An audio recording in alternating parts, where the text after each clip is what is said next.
Austin and Ollie, the sports podcast with your host. If you didn't guess it, Austin and Ollie. We're After back, a baby. victory Monday, doesn't feel like a victory Monday. It sounds like we were kind of like stressing before we got into this. We're just like, man, it's a Monday. It is a Monday. It is a Monday, bro. It was. I feel like it was one of those days.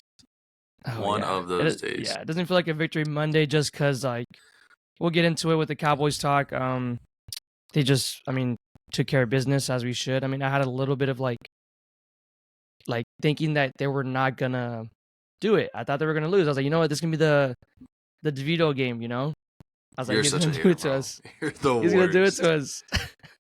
I'm telling you, I prepared for the worst, and I was preparing for the worst, to be honest. Mavericks are continuing off this hot start and keep going and going and going. We'll roughly talk about baseball maybe. There was a Rookie of the Years that came out today, and the rest of the awards will come out this rest of the week. So if we have time, we'll talk about that. Yeah, I don't think we're going to spend too much time on Cowboys. Like we said, we'll recap a little bit. Yeah, Not much to talk about. They just did what they were supposed to and have like a aggregate score of like 89 to like, what, 17? Yeah, 89-17 the Giants this year. The Giants, which is crazy, bro. Unbelievable. All right, let's get into it, man. What'd you see out there on Sunday for whatever you saw? Yeah, it was honestly kind of a boring game, realistically. It was one of those things that it was just like, I feel like it wasn't even that fun to watch. Obviously on both sides, right? And it was just like, you can't really take I don't know. I feel bad. I hate to say it because it's like, but I feel bad for Giants fans that they had to go through that. But like, you look at it, like they've been just like, for a team that had high expectations, I think, like after they gave Daniel Jones all that money, they brought back Saquon, like Dable was the coach of the year last year. Like, you would expect them to be a good team, but they just like have taken such a massive step back, I think.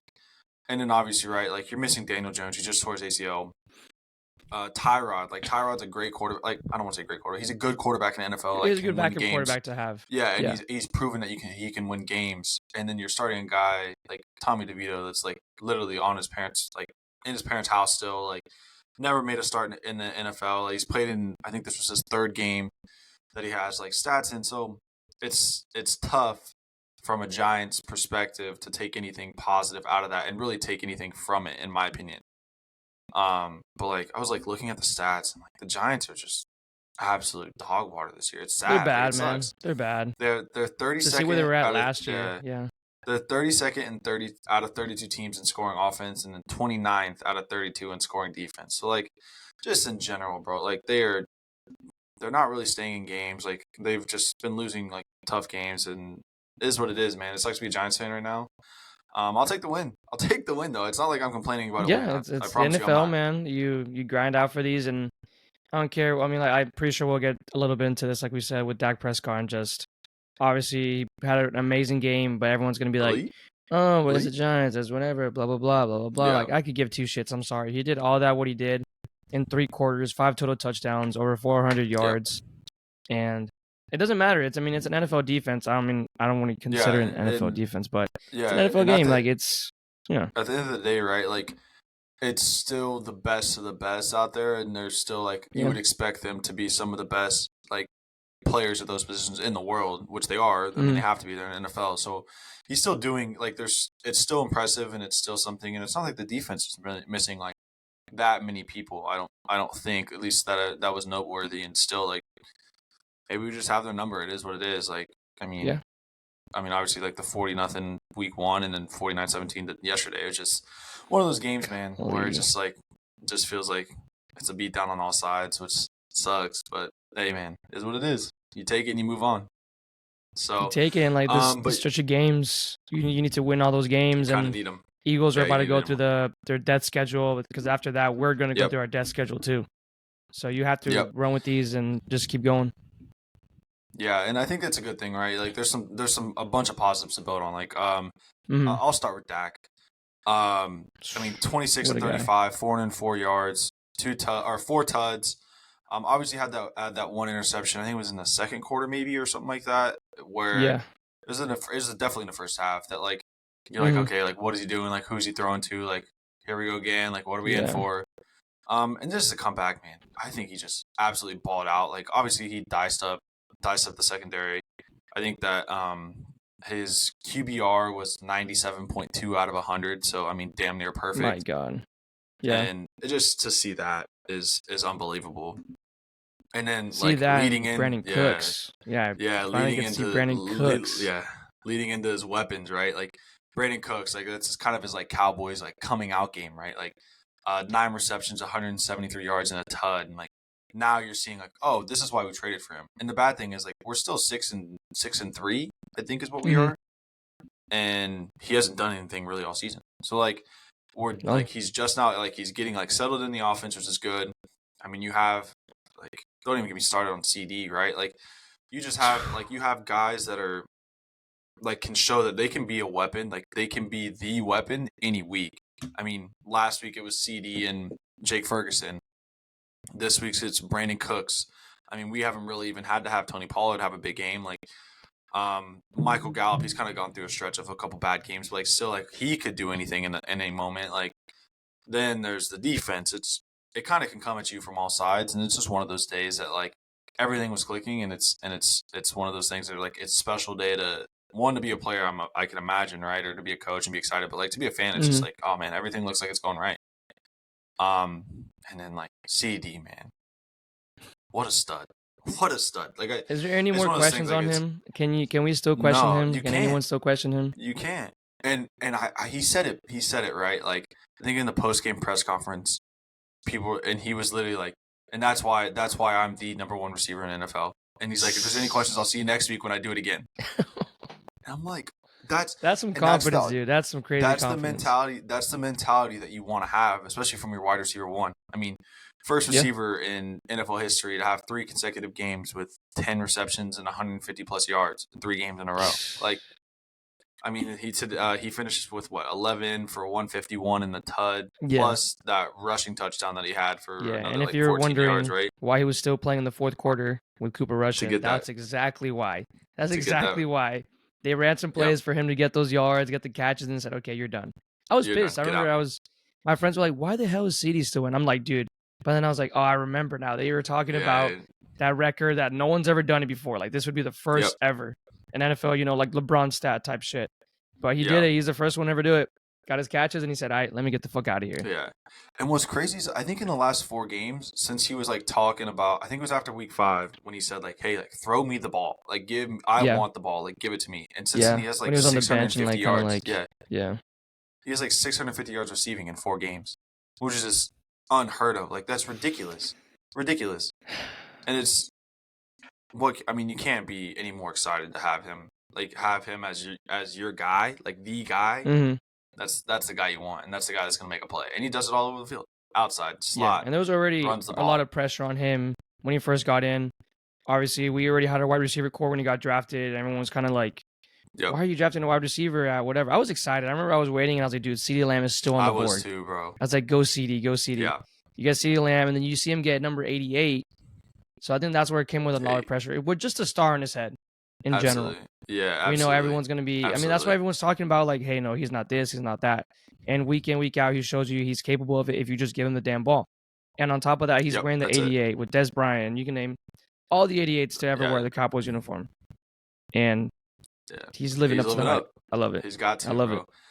And then one more guy I wanted to shout out was Rico Dowdle. I think that... Does he take over soon? All right, come on now. Don't say that. I mean, ended up with yesterday 12 carries, 79 yards, and a tud. I will say, in Tony Pollard's defense, it felt like we were finally starting to see the old TP back a little bit. I saw a little bit of it. I remember vividly seeing like a couple of runs like on the goal line. Like it looks like he's just like hitting the inside zone. Just comes out like looks like he's running angry, and rips off something for 10, 12 yards, which is something that you would have seen like last year and a couple seasons before that. It almost felt like Rico Dowdle was kind of getting those carries yesterday that Tony was kind of getting last year, right? So definitely good. I mean, I would love to see Dowdle kind of get a little bit more of maybe give him 10 carries a game, let Tony Pollard get 20 or so. That way you're kind of taking a little bit of the load off of TP, and you're letting a guy that's kind of showed some good stuff kind of see if he can keep being productive. You know what I mean? Because it's his first real year of like kind of contributing and being that even though he's kind of a second string back, but still kind of being that guy. Yeah, man, that was kind of some of the positives I saw. Do you have anything else you want to mention? Positives. You see, I mean, Rico Dowdle, we talked about it. I mean, 12 for 79. He was averaging 6.6 per carry. That's he almost crazy. Doubled Tony Pollard's 15 for 55, which is 3.7. Yeah. And I just feel bad for the guy. I mean, I don't know how much you can put into consideration with. I mean, he just came back from a leg injury, and as a running back, I mean, we saw Michael Gallup. I mean, some people can come back of it, and some people can't. I mean, we see McCaffrey do it all the time. So, and I'll throw McCaffrey in there real quick before we forget, but he was close to me to getting that record for most consecutive touchdowns. Yeah, man. Did you see them, bro? It was they were first and goal, up by 30 something, and they went for it on fourth and goal. Every single play went to McCaffrey. Jeez. And the Jags were like, "I'm sorry, we're not gonna let it happen. Not gonna let it happen. And not happening." Props to the Niners coach, is it Shanahan, right? Props to Shanahan for trying to get him the record, and then what was it, like 17 in a row? They're up. Yeah, there was a lot. I forgot the number exact. It was a 17. But yeah, I just thought it was funny. That was fourth and goal, and they're up by 30, and they were trying so hard to get McCaffrey that touchdown. Yeah. And it's funny to see, it's funny to see like some of the stuff that they care, like you can see them like actively caring about on the sideline. Like with like CD, like they were cognizant that he had like 145 or so yards. And they're like, okay, like get him the ball like two more times. Who relays that information to them? Because it wasn't like, I mean, this is like you could say, I don't want to say it's a bullshit stat. I mean, obviously the stat line's crazy. Yeah. But like you said, like, first one to be like 10 targets or 10 catches at least, 150 yards at least. Just something like that. I wonder who was the one that was like, hey, there's got to be some analyst that's got to be like telling somebody, Yeah. So, and it's always the thing that I think people ask about with like right before a game, if you know like a big record's about to be broken, it's like, oh, do you think about it? And like players like to be like, oh no, man, I really don't think about it. Like I'm just like, no, bro, you damn well know. Bullshit, they're thinking about it. You're trying to get that record. Like McCaffrey was probably thinking about it all day, all week. He's like, okay, I've done it for so and so, let's say 15, 16 weeks in a row. Almost a whole NFL season. He's like, let me do it again. Let me do it again. Let me do it again. Easy. Yeah, man. There's really one more thing that I want to hit on. Going back to the Cowboys, I guess. Was the stupid ejection on Gallimore. Dude, I had no idea until this morning. Yeah, I so pretty much like the second half, I kind of just started dozing off because I wasn't like I was still nursing. I was still nursing a little headache from Saturday night. And, we didn't even talk about that. Still nursing a headache from Saturday night. And I'm waking up to see like the Giants driving, which is like understandable, right? Like they want to get their rookie quarterback. It's garbage time, doesn't count. Like Cowboys backups fan, they want to get their rookie quarterback a little bit of confidence to do whatever. That's fine. Like sure, I get it. And then you see like Neville Gallimore like on the floor, like I don't know if it was a cheap block or what, but just like kicking the offensive lineman, like to get ejected with I think it was 51 seconds left. It's just dumb, and it's not necessary. Like you guys already beating their ass. Like just leave it alone. Like finish up. Like and now he probably lost a whole game check because of that. Might even get suspended. Like just stupid, dude. Stupid for no reason. And you had 51 seconds for what? Left. And a meaninless time and garbage time, like you said. And it just shows you like the discipline in some players with like, I mean, as little things as penalties. I mean, it comes to stuff like that. It was just like adds another 15 yards, even though in a meaningless game. But it's a bad show already. I mean, you're a play on the Dallas Cowboys. Whatever you do, say, or whatever, it's gonna be held against you. And when you see something like that, it just makes us even more hateable and stuff like that. Exactly. And it's not something that the Cowboys need, which is the bad thing. I know. We don't need more publicity. Don't need any more. Publicity don't need any more. So I mean, there's really not a ton to talk about, right? Looking forward, I guess, to the upcoming schedule next 3 weeks. I want to hear what your kind of prediction is for the next 3 weeks. We got Carolina on the road, and then we're at home against Washington and at home against Seattle.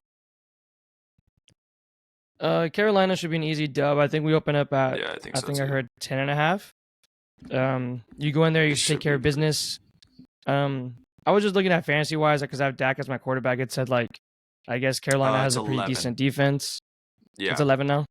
Yeah, 11. But I think J.C. Horn just hit the IR for Carolina, so that's a big blow for them. Pretty young player, but he just might. I'm telling you, he just might. And I just hope this adds up into the Brandon Cooks area because I know during the week, 105 through the fan before the game, they interview, or before this game week, they were interviewing Jerry Jones and just kind of like, what's wrong? Why is there no production with Brandon Cooks? Like, is it not what you expected? And he was just bullshitting. He's like, oh, he's doing his routes. He's opening up other people. He's doing the Arthur Smith of the Falcons, saying that, hey, Bijan and Kyle Pitts don't need the ball. They just attract a lot of attention. Which I did see a clip from this weekend where they grabbed like 4 or 5 guys all up on Kyle Pitts and they left everyone else open. So I guess it works. Yeah, I understand. Other than that, so he was bullshitting, and I guess he was just like, hey, let's give Brandon Cooks the ball. And clearly we saw it. So I hope it wasn't just his past week. And I just hate that it comes to this. Like CeeDee Lamb had to like be moping on the sideline, get photographed, and it's like him sitting away and him talking like, I just want the ball. Like, why does it have to come to that to give your best players the ball? That's all I want to know. That's a good question. Back to the future of the week. So Carolina, I think you should win. Washington at home. We've been crazy at home. We have the longest win streak at home. Yeah, I think it's 12 in the NFL. I think it's 12 now. Yeah, and I forgot what the number was, but we've scored like at least 40 points in like 10, 12 out of our last like 20 something games. That's crazy. Like a crazy amount. Yeah, I was at the game last year against Washington. It was like 40 something too, which I don't think it's gonna be like this. I know they gave up a bunch of people in their defense with Chase Young and etc. whatever.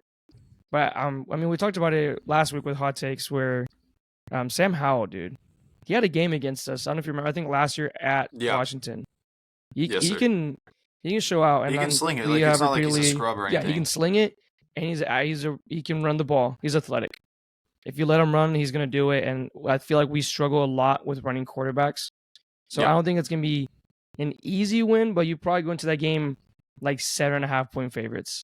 And I think you should do it. You're at home. Yeah. I think that's like a prime like 27, like 17, 27-14 kind of game, I feel like. And that's also on a short week. That's Thanksgiving too, right? Like it's gonna be prime time. Okay, I put that into consideration. Yeah, that's the Thanksgiving game. So Thanksgiving game. And if you show, I mean, I don't know. I think we have a bad record in Thanksgiving, don't we?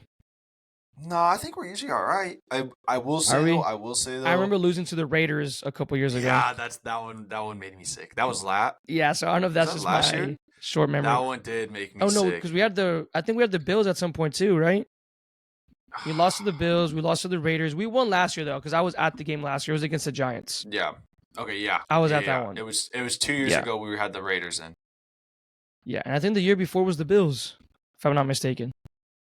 So I guess from recent memory, I feel like we just look pretty terrible. So again, Thanksgiving, it's just a lot. So I wouldn't put it past. I don't think it's gonna be an easy game because I'm not a big Sam Howell guy, but I think Sam Howell is a great quarterback. He's underappreciated in my opinion. Yeah. And we're going to Seattle, which that's on a Thursday too. I don't know how. Oh wow, we get another 2 back-to-back Thursday night games. Yeah. They typically schedule the Cowboys like that. They have like the Thursday for Thanksgiving, and then they have the Thursday after Thanksgiving too. Okay. And that's a home game again. That's at home. Yeah, it's at home. Yeah, I just don't know what I mean, they have the same record of us right now, and I just don't know how I don't know. Like, I think Seattle's so hard to predict. I don't know their identity yet. I don't know if they're good. I have no clue if they're good, and it probably is because I don't watch any Seattle football games, right? But like, are they a good team? They could be. They very well could be. But I'm not. Yeah. Well, it's not like we're going and we're playing. I don't know, like the Niners, right? Like I'm not scared or nervous to play them. But because then I think it's also like the name brand at quarterback, right? Like I say, like their quarterback is Geno Smith, but like Geno Smith is not like a bad quarterback, but he's also not somebody that's gonna like put fear or nervousness onto you. No, I agree. I think it just makes you wonder a little bit, and like the whole DK Metcalf situation. You know, I think it's like week in and a week out with him, just on and off with discipline issues. He definitely took roids, so he gets mad pretty easily. I don't know if you guys noticed that when he plays. I agree with that. And you have good old reliable Tyler Lockett. Kenneth Walker is a great running back, but is also slowly, I think, getting taken over by I forgot what the Charbonnet is. There you go, Charbonnet. Yeah, I was gonna say like Charlemagne or some shit like that, and they would understand. Close. They would get who it is. Exactly. Yeah, but if you see that, I mean, they're not going to win games by their defense, clearly. So, first week they lost to the Rams, only scored 13. all the games, these are all the points they scored when they won games. 37, 37, 24, 20, 24, 29. So if they win, it's going to be a shootout, or they're going to score points. It's not their defense, so I think we can probably expose their defense, is what I'm hoping. And I think you don't let them get into the game. I think our defense is so good, though. Like, I know Durham Blank got another pick, right? Yeah, call me delusional, bro, but I see 3-0. I'm delusional, though. I think you should. No, I don't think you're delusional. We should see 3-0, but I don't think we should be looking past opponents. I can look past Carolina. I hope this doesn't bite me in the ass, but Bryce Young does not scare me. He's not. Yeah, no, I'm not worried about him. I feel like Michael Parsons is gonna eat him Adam up for Thielen, lunch, bro. He had his stretch of games. He's done now. I ain't worried about it. Washington, I'm kind of like. I mean, it's a divisional game too. On top of that, divisional game, Thanksgiving. I think we're gonna get a good game, like you said. It's gonna be like a good primetime game to just remember and just be like, this is gonna be within a score. And I love those type of games. Absolutely. And it shows us. We've seen it. We said the Eagles can win games. I think that would be a good test. Where can you win this game? Can you put yourself in situations where you can capitalize in the red zone, especially in the red zone? We were 6 for 7, I think, last week. That's amazing. Yeah, no, I agree. And then I think that like Seattle, I think is something that I think we just have to kind of play the game. So I agree. Just monitor them the next 2 weeks. Yeah, can't look past them. Can't look past Washington. I think Washington, if you look past them, they're gonna get you. So that's my take on it. But anyway, you want to move on a little rest of NFL? Let's do it, man, because there were some good-ass games this week. There was crazy games. And what's crazy is a lot of them stemmed in the AFC North. And you talked about this a couple weeks ago. I did. And AFC North, it's just such a gritty division, right? That division looks insane. Everybody is above 500, which I'll tell you what, you would have never guessed that, especially not of the Steelers. I'll tell you that much. But we're going to start in Cleveland or in Baltimore, a little divisional matchup. Cleveland Browns, Baltimore Ravens. Browns win on a last-second field goal, 33-21, after being down 14 points in the fourth quarter, right? Yeah. So, obviously, right, I went to college in Cleveland, so a lot of my friends are Browns fans, or, like, I know a lot of Steelers fans, too, but, like, or, like, grew up in, like, Baltimore or something like that, right?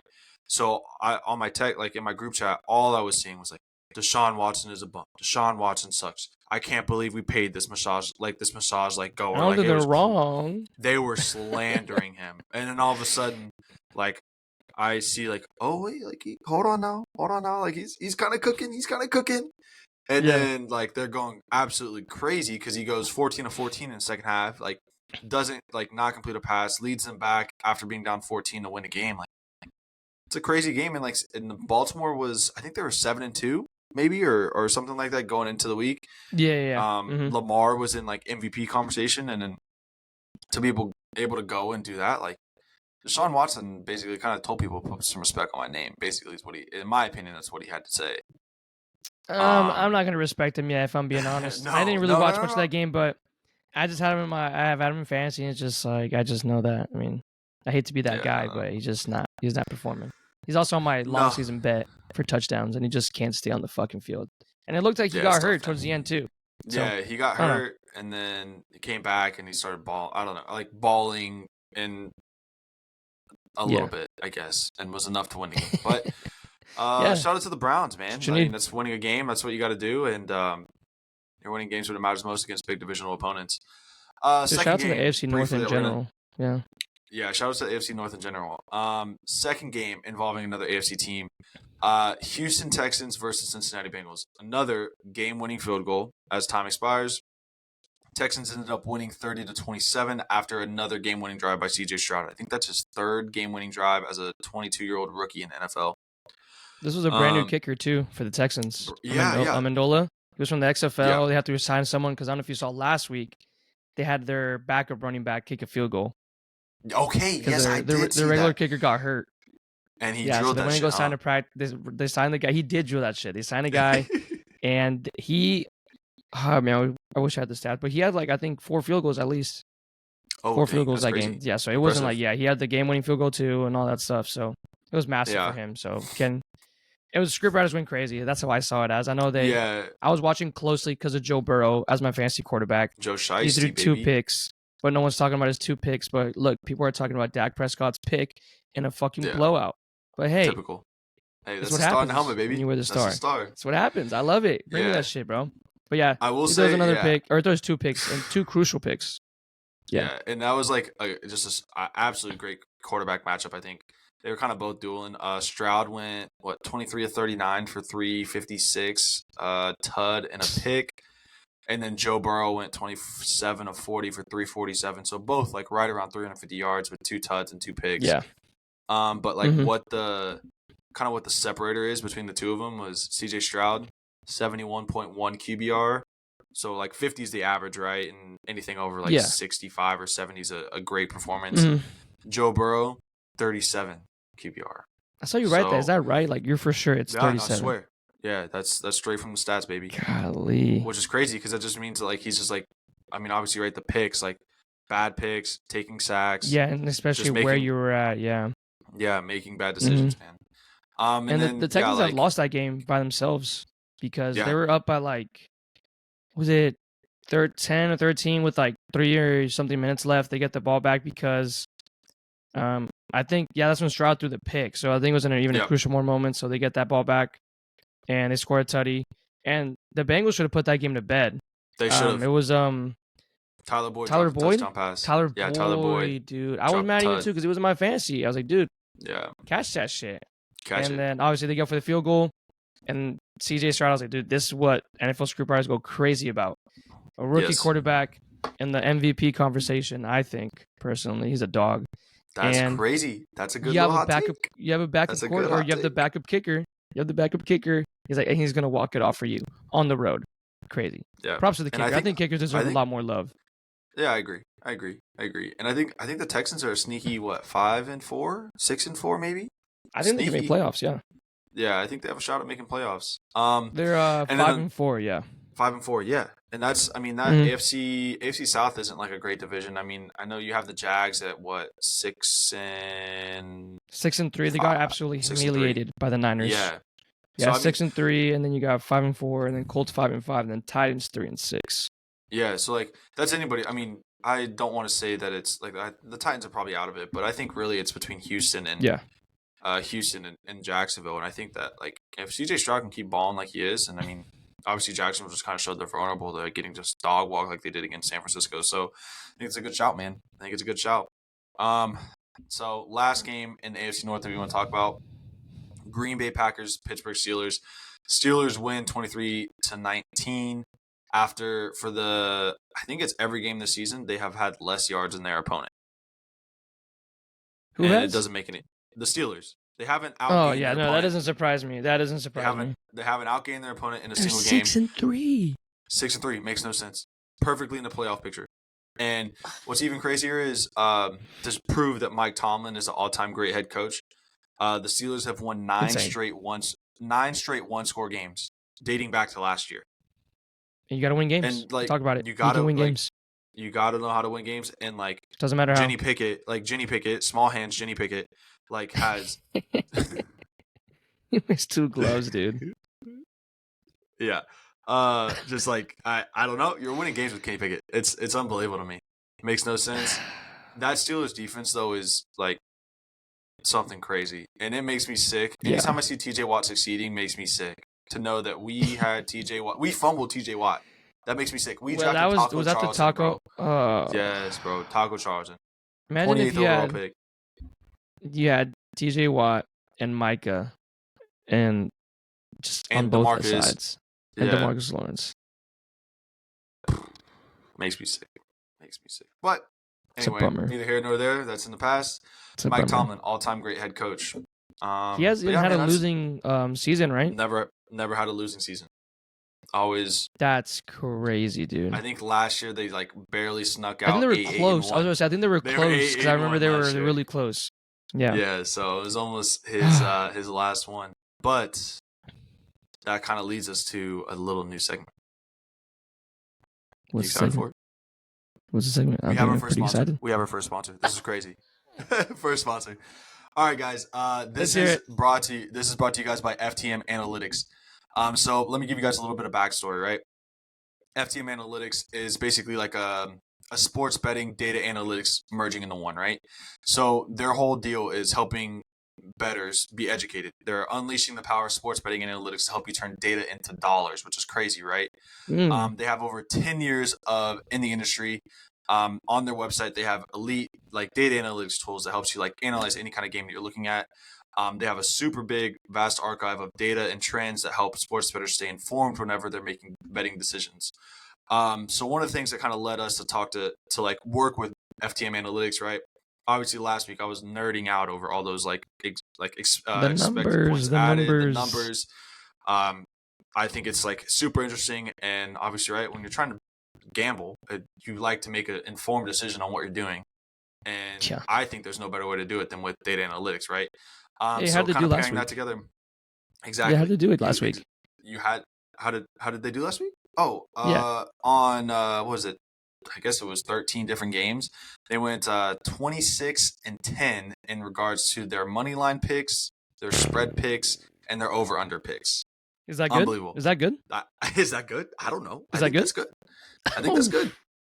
But one of the super cool things that they have on their website is with their elite subscription, they have basically allows you to like look into elite trends when it comes to NFL, college football, NBA, MLB, NHL, college basketball. So yeah, man, I very, very highly recommend going to check them out. You can check them out at ftmanalytics.com. It'll also be in the show notes. We'll put out a TikTok later this week to kind of show some of the cool stuff that they can do on their website and stuff like that. But super easy to use. And you know, like I think that the kind of proof is in the pudding, right? And to go 26-10 on money line spreads, over under picks, that's pretty good. That's pretty good. I love that. So yeah, like you said, I would go in there betting and just like just whatever. But this is massive, dude. And I think the technology they have is crazy on this. It's unbelievable. Yeah, it backs everything up. And they give you like a confidence meter basically on like how strong the trends are. So they can go in and look and say like, oh, last week with the NFL. Sorry, I'm pulling it up.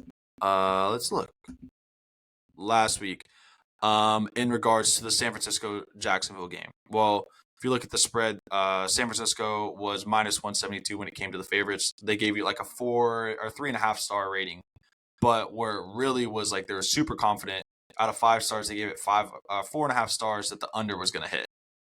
And then the under was 44.5, and the under cleared at 37 total points, right? So they give you a confidence meter, and it's a lot of cool stuff. So seriously, guys, go check them out. They're awesome. Yeah, it makes it easy. Let's get better, Let's get better. That's it, man. But with that, thank you guys to FTM Analytics. You'll hear a little bit more about them. We're going to start doing a little bit more like betting, a little bit betting content here and there, put some TikToks out, and you guys will kind of hear a little bit more about them later on in the future. So with that, man, you want to talk a little Dallas Mavericks? Well, let's go to hoops, man. Dallas Mavericks 8-2. Cold. 8-2. Disgusting. I am surprised every week about these guys. They just changed the whole way they played, right? So I mean, they lost to Toronto. I mean, it happens. I think it was like baseball with the Rangers when we saw them on that hot streak, and you're like, we're gonna have to lose at some point, and it just sucks when you lose. It sucks. So yeah, I wish we could go undefeated, but no. You lose to Toronto, you still kept it kind of competitive. You come back, and we were supposed to debut our home court for the in-season tournament. We saw pictures of it. It was laid out and everything, and they say, no, actually, Mark Cuban didn't pay the facility people, so they took it out. Which is insane to me, because I give them props, because you have to put that at Florian, and then they have to take it back out. That's crazy. So I feel for those guys. Never done it myself, but I would not want to be in their situation. No thanks. But we absolutely humiliate Luka's kids on national television. Luka loves playing against the Clippers, dude. We were smoking that Clippers pack, baby. Hates him. Everybody was on that game. Luka dropped, 46, I think, or 44. Yeah, it was disgusting. Yeah, everyone was finally getting in rhythm. And then recently, last night, we played against New Orleans. Quick, lazy win, 136. I mean, look at our last games. 136, 144, 116. We're scoring. It's just, baby. And don't even let it forget that Kyrie is hooping right now. And he's saying that he still hasn't found his quote unquote shot, which I think he did start off slow the first couple games. Oh, did you hear the post game interview with Luka? He's like, "How do you feel about Kyrie?" Blah blah blah. And he goes, he came into the locker room. He said he was tired. He said he was tired and went out there and had a masterclass of a game. 35 points in 29 minutes, bro. 35 and 29. That's just unbelievable, dude. And I mean, we had that game made Zion question if he needed to be on a different team. He said, I'm just trying to go in and find motivation every day, trying to buy in, my best to buy in. He hadn't played basketball in forever, and now he's playing for real. And he goes, "Damn, my team sucks." Like shit, this is what my team was because he fell asleep on the sidelines on the bench. He didn't know. He's crazy, yeah, bro. It's funny. This Mavs team is just like they're fun to watch, like high scoring. I think that and there's guys that you would never really expect, right? That just improvements all over the place. Like you look, Derrick and Jones I think Jr. Derrick Jones Jr. has been like a revelation this year, and it's for somebody that was kind of like a last minute addition to the team. You weren't really expecting to do much. Like I think he's been hooping, and he's been playing a great role, and that's what you need, right? Like you have your stars, you have Luka, you have Kyrie. You just need guys to do what they do what they need to do. And I think Dwight Powell, your guy, you mentioned him last week, gave him a little shout out. He's looking good off the bench. I think we've been knowing this though, that he just looked better off the bench. Like when their backup center is playing, put in our backup center, and I think our backup center will be better than their backup center. Hey, you know what's crazy? So props to Dwight Powell. You know what's crazy? He's what's crazy? Still currently third in on the Mavericks in win shares, and he's first in on the Mavericks for win shares per 48 minutes over Luka. Just saying. I don't know. That maybe that's. You said that the Mavs were fun to watch, right? So I think it was making more. I mean, I never was like bored of watching the Mavs because I mean, tell me whatever you want, but I love watching Luka play. Just Luka in general, he just makes the game look amazing. Like he just makes it look impossible what he does. And, absolutely.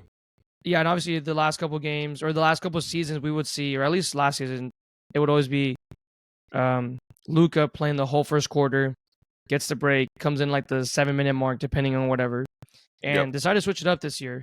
Luka plays like 6, 7, 8 minutes, and then the game comes off just because they're playing at such a faster pace now. That's what people were talking about. Is like, hey, Luka plays slow. Like you got to play to Luka's pace, and that's what people consider boring now in the NBA. Yeah, I mean, if you got guys like the Warriors, like you watch the Warriors, you watch the Mavs, and it's like, dude, I'm gonna watch the Warriors play. And 100%. So I think that's massive right there. Props to Jason Kidd. He also looks like he's lost a lot of weight, so I guess he just had to lose some weight to know how to coach. I guess it was getting to his head. I think that I think it's nice because I think with like the Kyrie addition midseason too, right? Like it takes a little bit of time to figure out how they mesh between Kyrie and Luka. Yeah. And everybody was already shitting on the trade, like from just the games they had. Yeah. Absolutely. And I think that allowing one like Jason Kidd to figure out how to like balance the rotation between the two of them, I think that's something that takes time, and it also like takes time for Kyrie and Luka to form that partnership. And I think that I think just the time is just going to help, and the more that they play together, I think it's just going to keep getting better. And I mean, you can see, right, like it's working out. I mean, and you don't need Luka to play 35 minutes and dropping like 55 points to like keep you in a game like we did last year at some points. Like, and I think and they don't even. I think just top to bottom, I think the team is just more well rounded. I think their bench is better. I mean, we had guys like Reggie Bullock playing like significant minutes last year, and he can't even sniff getting on the court for the Rockets. Isn't that crazy? I mean? And the Rockets are like 6-3, I think. It's still unbelievable to see like where our bench was last year versus what we have this year, and like it's so nice. Like we're seeing Luka revelation. Spot shoot threes, dude. Like catch and shoot. I'm seeing Luka catch and shoot. I never thought I'd see the day. It's insane. I saw Luka get a bucket off like a pick and roll. Like he was actually designed run. Like I don't think I've ever seen that. They actually passed it to him. He didn't dribble, juke anyone out. He literally got passed the ball for a layup. I don't think I've ever seen that in all my years as Luka here in the Mavs. So finally something switched up. It's nice. Exactly, it's exciting. I had no idea this what we were going to do. And again, Derek Lively just keeps showing how he's just keeps getting better and better every single game. Every now and then he does get in foul trouble, which puts you into trouble because I had sent you that tweet. It was like Derek Lively when he's on the floor with Luka and Kyrie. They're like a top 2 defense in the NFL. I was gonna say NFL in the NBA. Yeah. But when he's out, we're like bottom like 2. Yeah. So Luka and Kyrie with Derek Lively, they have a positive 15.9 net rating. But with Luka and Kyrie on the floor without Derek Lively, they have a 1.6 positive net rating. Their defensive net rating drops by basically like 15 points, which is good. Like it's they have a top 5 defense with Derek Lively, and then they play like the worst defensive team in the league without him, which is all you can ask for, right? Also, Grant Williams, man. Grant Williams is just he's the vibes guy. He's taking texts for us, shooting threes every now and then. He just, I mean, you got him there for defense, and that's what he's doing. That's what he's doing. And like yesterday or against the Pelicans, like he didn't even score any points. We didn't need him to score, and he's cool with it. He does not care. Doesn't care. He's there. Yeah. He's the guy that you need. Wow, you really went out there 0-2-1. Oh God. Yeah. 0 points. At least he didn't have that Tony Snell like all zeros with 28 minutes played stat line. Like So I don't know, man. I think it's exciting. Obviously, I mean, we're only 10 games into the season. Like we're what? Like still trying to find, like they're still trying to figure themselves out. They haven't really played a ton of like great teams, I would say that. Yeah, and you could say the one they did was the Nuggets, and they got. I mean, I didn't say embarrassed. I think they kept it competitive at some point, and they just got but it wasn't like great. It's the Nuggets. Remember, it's the Nuggets. Yeah, so I think we got a little bit of stuff to work on, and I think the boys are gonna be all right this year. I think you're definitely looking at the playoffs, and I think that you can probably avoid the play-in too if I were to bet. So. I mean, right now they're the second seed, and they're in the second seed in the West. So I think you keep it up, and I think the big thing is health, right? You need Kyrie, you need Luka, you need probably Derek Lively. You need those 3 to stay healthy, and hope that everything works. So yeah, man. You got anything else on the Mavs? I think that's kind of pretty much it, huh? That's pretty much it, man. Just dogging it up. Cool. Yeah, but well. That's that. I think we got a little bit of time. You want to hit a little all-in outfield while we can? Let's do it real quick, man. I won't keep you guys for long. I know baseball season's over, but we are still your World Series champions. God damn it. Feels good to be world champs. Feels good. I wake up every morning and I go, I'm a world champ. Like, I'm a world champ. We are. I'm a world champ. Yeah. Feels good about yourself. Astros free agency. Can't say that. They can't. They can't. They said they lost to the world champs in the LCS at home, at their crib. Yeah, embarrassingly, if you really think about it. No trash cans in sight. Oop. This is awkward. Well, but very true. Free agency started. Nothing crazy has happened yet. Our guy, Ron Washington, if you remember him, took us to 2 World Series. Big dog. He has signed on an AL West team that's not the Rangers, and it's not the Astros, too. Thank God. He went to the Angels. I kind of feel bad for him. I feel for him. Yeah, it's tough. I don't know where that organization's going. They don't have a farm. They have no motivation. So maybe he comes in and he's going to be the guy to... I don't think he's going to be the guy to take them to where they're supposed to be, but he's going to build that culture up. They're going to get what they need. And right when they're about to start doing good, they might just let go of Ron Washington and be like, okay, thanks for your jobs. Thanks for your duty. Yep. We're going to let this guy take over. And that's when they're going to start being good. Maybe. I don't know. See that. We'll see that. So he gets a job. Astros get a new coach. It's one of their bench coaches. I don't know. It doesn't fucking matter. I don't care who their coach is. Right? Whatever.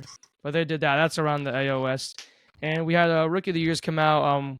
We all knew that it wasn't going to be Josh Young, sadly. He did get a couple of third-place votes. And it was a unanimous decision with Corbin Carroll and Gunnar Henderson. I think we could have guessed that. So props to them. Applaud them. I mean, it just shows you how the future of baseball is going to be amazing, especially with the Orioles. They're going to have... Yeah, I mean, the Orioles are a fun team, man. Hella Rookie of the Years. They're going to have another one next year with probably with... What do you mean? No, definitely. But I'm saying they're going to have some nominees at least. They're going to have some second places.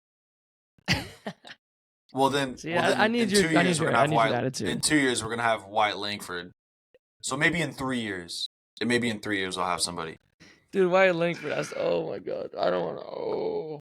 We'll get him soon. But this was the first time since 2017 that both votes were unanimous. It's the 5th time ever to happen. Last time was 2017, like I said, with Cody Bellinger and Aaron Judge. Stud. So, yeah. I'm so disappointed. I think Josh Young definitely could have had a case of I think Gold Glove I think he and has a Rookie of the shot. Year. But, yeah, those 6 weeks that he missed was absolutely just, I mean, that sucks. But he got what's most important. He got himself the World Series ring. So, that's what matters. That's what he needed. And he beat both Rookie of the Years. Yeah, we sent him packing. Yeah, and then tomorrow or Tuesday today, if you're listening to today on Tuesday when this episode comes out, Manager of the Year will come out. I was really set on Bochy being this, but it's a regular season award, so they might just end up giving it to the Orioles coach. I think he's going to get it. He had the 100 wins. Yeah, I guess that makes First sense. seed. I mean, they did get bounced by, us. But if it's a regular season award, so I think they're going to give it to them. Did the voting happen before the playoffs, or did it happen From what I heard, yes. From what I heard, yes. I think all voting kind of like it takes throughout the season, but I think a lot of people do it like before season, like they won't wait. So I mean, it's just a regular season award again. So I'm not gonna be mad if our guy Bruce doesn't get it. And on the other side, I mean, it's probably gonna be probably the Braves, right? Atlanta. The Braves manager. Yeah, Atlanta. Yeah. I mean, if you go record wise. And then Wednesday will be the Cy Young candidates. For the AL is Garrett Cole, Gossman, and Sonny Gray. I think Garrett Cole runs away with that one. Yep. I'm kind of interested to see in the National League one. It's between Zach Gallen, Blake Snell, and Logan Webb. I don't think Logan Webb is in the conversation. It's going to be Zach Gallen or Snell, but Snell just ended that season like crazy good. After the All-Star break, I think we talked about it. It was like a 1-point-something ERA. Yeah, disgusting. I think he wins it. But Zach Gallen, again, still a great pitcher. And that's he had a great job. I mean, I think he had a great season. Yeah. Yeah. On Thursday will be the MVP. We will see Corey Seager hold it up, but he's gonna say, "You know what? I'm gonna give it to my teammate, Marcus Semien." But then Marcus Semien's gonna be like, "You know what? No, we gotta give it to Shohei. I mean, he can just we'll keep it here for him when he comes, and we'll hand it to him personally at Globe Life Field." Teammate. Yeah, future teammate. Yeah, so that's how it's gonna go. And the other side is obviously going to be Acuna. That's stealing base merchant. Yeah. So that will happen on Thursday. And, yeah, man. And that's all I really got for baseball. Nothing too crazy. And so some free agency stuff happens and some trades happen. And you'll hear it here, obviously, with us. Can't wait to announce Shohei Ohtani to the Rangers next week, next episode. Imagine he goes to the Cubs, dude. You know how disappointing that's going to be? He wants to go to contender. Come on.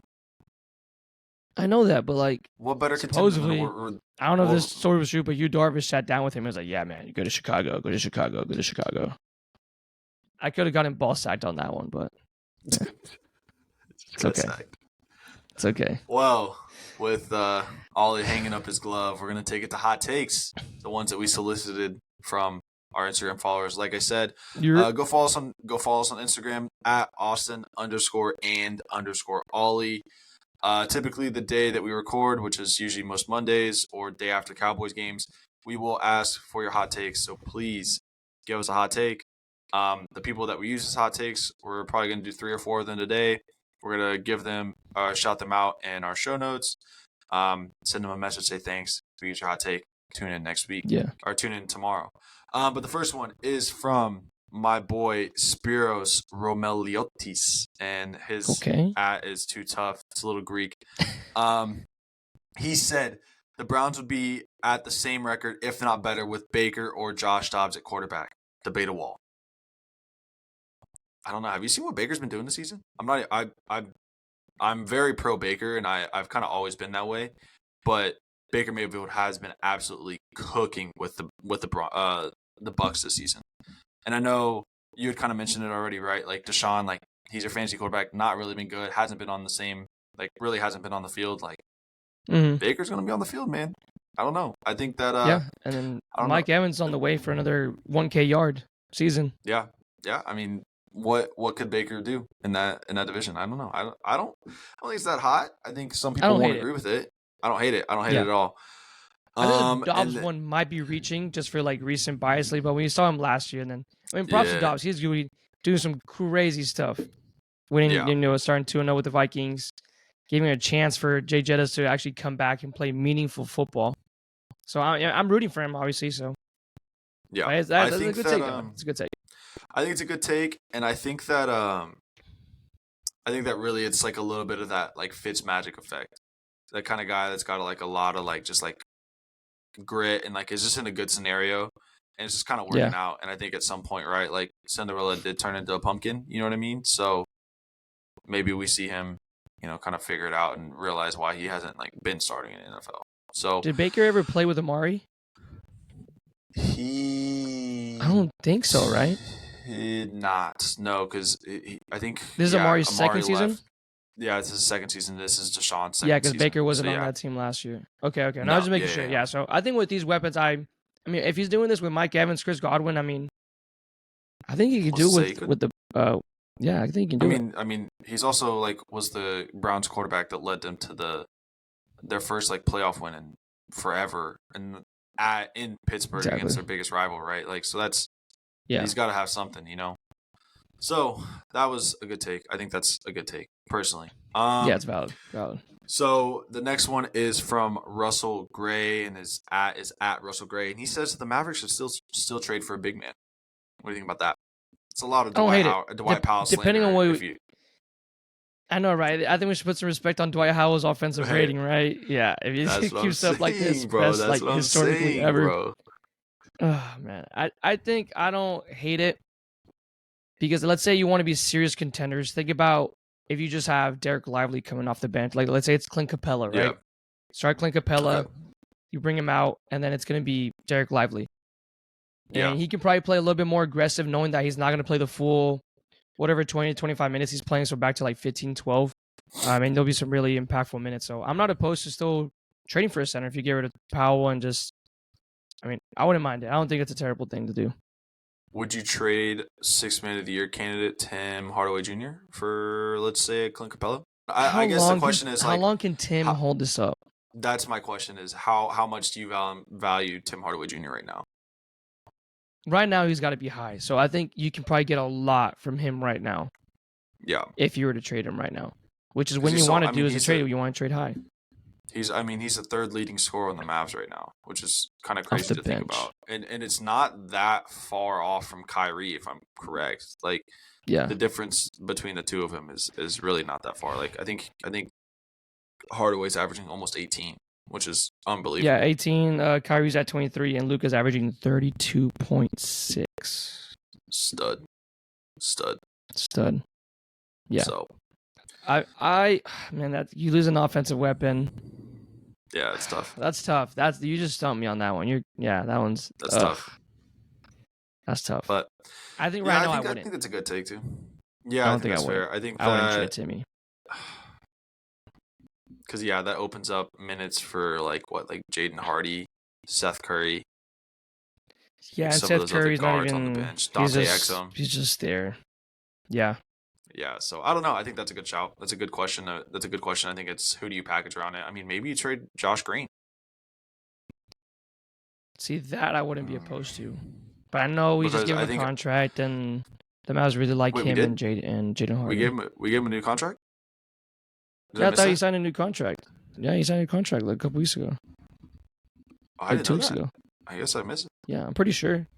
Oh. I don't think I ever got what the number was. If I'm not mistaken. Are you fact checking me? Okay. I am fact checking me. Okay, please do. I mean, what do you think? I remember Luka was like dinner on him. Yeah, you're right. Okay. 3 year, 41. Does the number? 3 by 41. But I think that's very team friendly. Yeah, that was literally 2 weeks ago. Yeah, okay, cool. I thought it was crazy. I was like, damn. Yeah. You were on your vacation October 23rd. Yeah, I was definitely on vacation then. So, okay. See? Yeah, that's why I missed you didn't give two shits about Josh Green when you're in Europe. I wish you didn't. I hope you didn't. That's on me. Nah, dude, it's not. I'm okay with it. I'm happy. That's what I'm here for. We got two more. All right, we got two more. First one is from Santi de la Torre. His @ is SDLT00, and he says, the Raiders, although with a tough remaining schedule, can finish above 500 and get a wild card. I like the shot. Did you watch the game last night? Guys out. Did you watch the game last night? I did not actually. I didn't want to watch the stinker of a game. Did you watch it? That's understandable. I did watch it.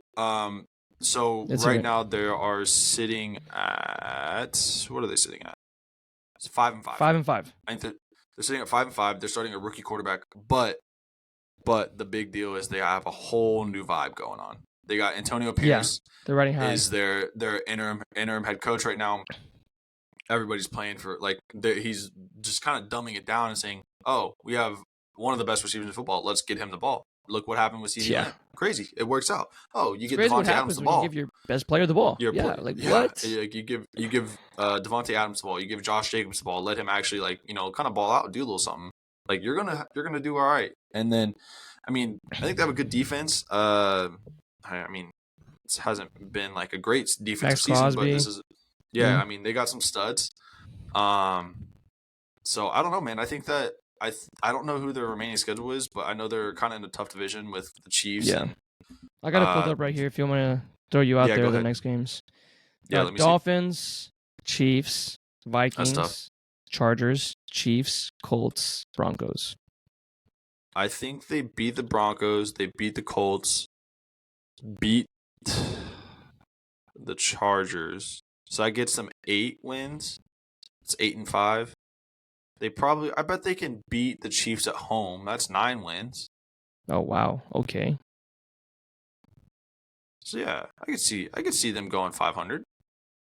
I think they can make the playoffs for a good one. I think they can make the playoffs. I think they sneak in as like the 17th. Wow, that'd be insane if they did. Take. Yeah. It's just how good is that that rookie quarterback going to do is I think the question.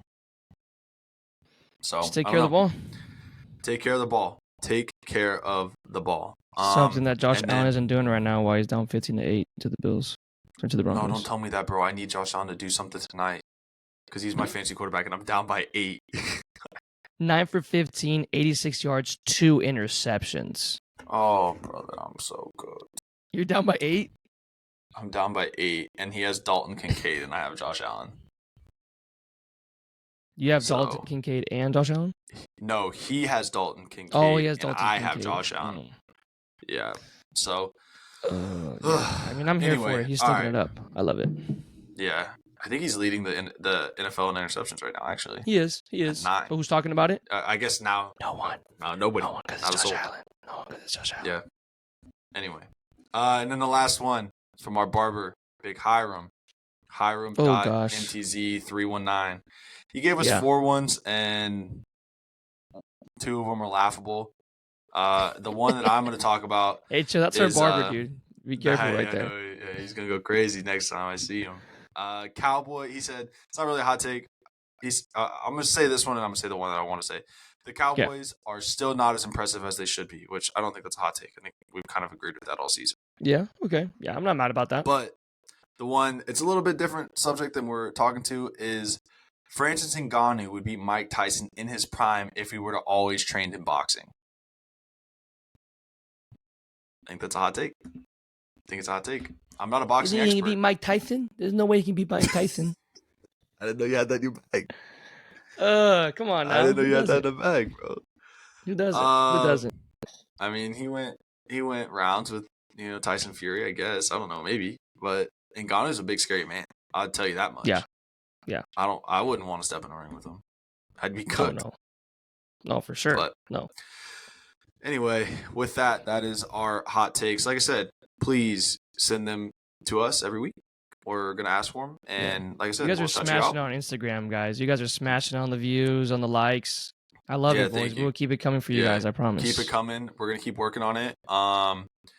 Yeah, man. Make sure you subscribe on the pod. Spotify, Apple, YouTube. Want to get crazy on YouTube? We post that there.